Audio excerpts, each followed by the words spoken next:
Hari ini kita bakal ngebedah sebuah kebijakan nasional yang lagi rame banget diomongin. Niatnya sih bagus, tapi eksekusinya, nah ini bikin dilema yang cukup tajam. Kita mau ngomongin soal hilirisasi aspal buton.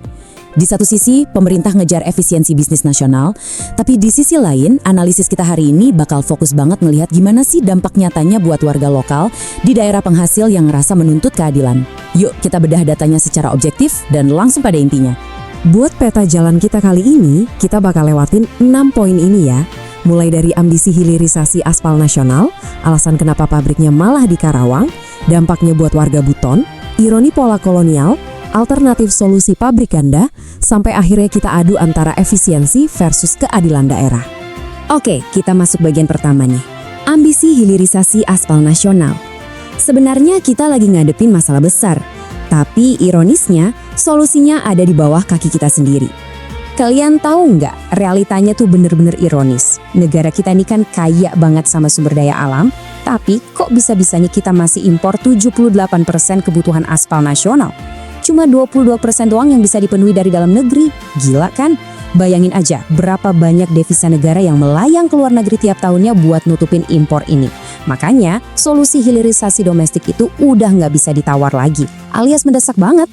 Nah, kuncinya tuh ada di angka ini, 650 juta ton. Ini adalah perkiraan cadangan aspal alam yang lagi tertidur pulas di Pulau Buton, Sulawesi Tenggara.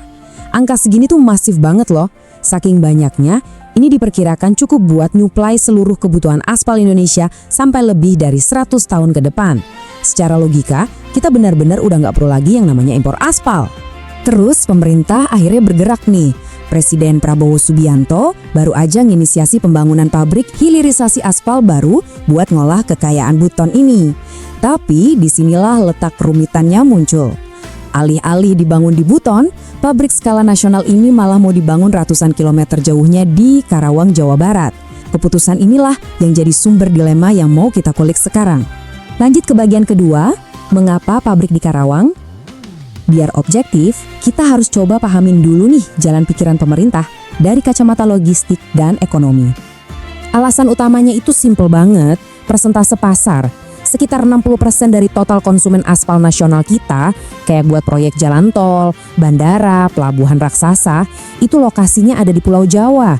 Jadi pemerintah mikirnya, naruh pabrik yang dekat sama pasar utama itu adalah langkah strategis yang paling efisien. Coba deh kita bandingin kesiapan infrastrukturnya. Karawang emang udah punya ekosistem industri yang super matang. Jalan tolnya siap pakai, akses langsung ke pelabuhan Tanjung Priok dekat, listrik dan gas juga stabil banget. Bandingin sama Buton saat ini, akses jalannya masih minim, belum ada pelabuhan skala besar buat industri berat, dan infrastruktur energinya sangat terbatas. Argumen pemerintah, kalau harus nunggu infrastruktur Buton siap dulu, target penghematan devisa yang sampai 4,08 triliun rupiah per tahun itu bakal tertunda bertahun-tahun. Jadi secara hitungan logistik dan finansial, rasionalitas pemerintah ini emang solid. Bahwa aspal mentah curahan pakai kapal itu jatuhnya jauh lebih murah daripada bawa produk aspal yang udah jadi di dalam drum atau tangki. Hasilnya, harga aspal olahan dari Karawang nanti bisa ditekan 20-40% lebih murah, jadi bisa langsung saingan sama aspal impor. Dan secara hukum ini sah-sah aja kok. Undang-Undang Minerba cuma mewajibkan pengolahannya di dalam negeri, tanpa nyebutin harus persis dibangun di area tambangnya. Tapi tunggu dulu, kita masuk ke bagian ketiga. Dampak ekonomi warga Buton. Kayak yang sering terjadi, keputusan makro selalu bawa konsekuensi mikro.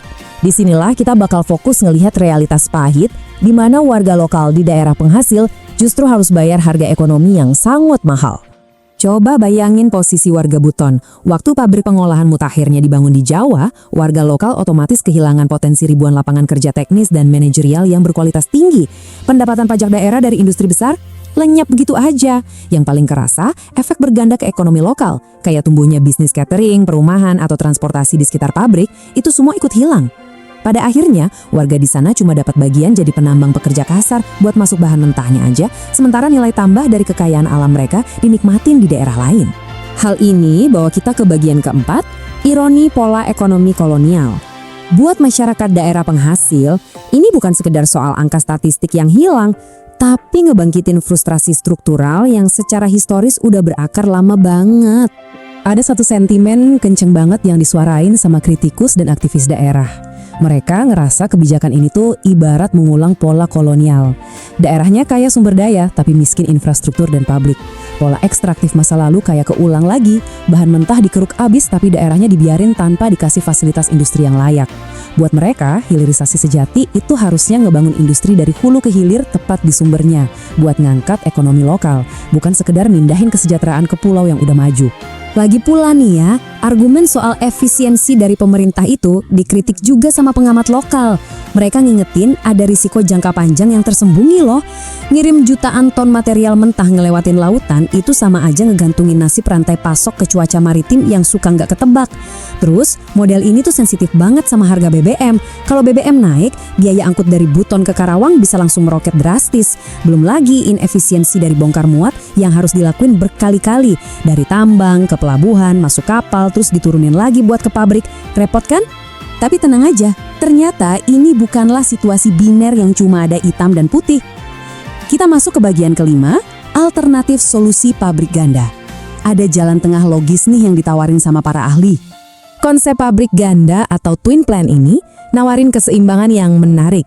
Gini caranya, tahap pertama, pabrik pengolahan awal alias pre-treatment tetap dibangun di Buton. Proses ini gunanya buat nyaring kotoran dan ngubah batu aspal mentah jadi barang setengah jadi. Nah, ini otomatis bakal nyiptain lapangan kerja teknis lokal dan mangkas volume material tak berguna yang harus dikirim lewat laut. Barulah di tahap kedua, proses penyelesaian dan pencampurannya dilakuin di Karawang, biar produknya tetap dekat sama pasar Jawa. Pertanyaannya sekarang, apakah model ini diabaikan karena murni nggak masuk hitungan bisnis? Atau sekedar kurangnya kemauan politik aja buat bener-bener investasi infrastruktur di daerah? Pertanyaan tadi nganterin kita ke kesimpulan analisis kita hari ini. Bagian ke-6, efisiensi versus keadilan daerah. Sebuah tarik ulur kepentingan yang sering banget membayangi negara kita. Kalau dirangkum, benturannya kelihatan sangat jelas ya. Di satu sisi, keputusan pemerintah milih Karawang itu sah secara hukum. Dan secara matematis, mempercepat target penghematan devisa triliunan rupiah. Tapi, kita juga nggak bisa nutup mata kalau kebijakan ini memukul keras fondasi keadilan otonomi daerah. Tanpa ada komitmen nyata buat mulai ngebangun industri pengolahan langsung di tanah penghasil, masyarakat lokal yang tanahnya dikeruk bakal terus-terusan ngerasa tertinggal dan dianaktirikan. Jadi sebagai penutup, saya mau ninggalin satu pertanyaan buat kalian pikirin. Dalam ngebangun bangsa ke depan, mana sih yang menurut kalian harusnya jadi prioritas utama? Memangkas biaya logistik nasional secepat mungkin biar negara bisa langsung hemat triliunan? Atau kita bersedia ngambil jalan yang mungkin lebih lambat dan sedikit lebih mahal di awal demi ngejamin keadilan ekonomi jangka panjang buat warga di daerah penghasil? Coba dipikirin baik-baik, apalagi pas dengar kata hilirisasi di masa depan.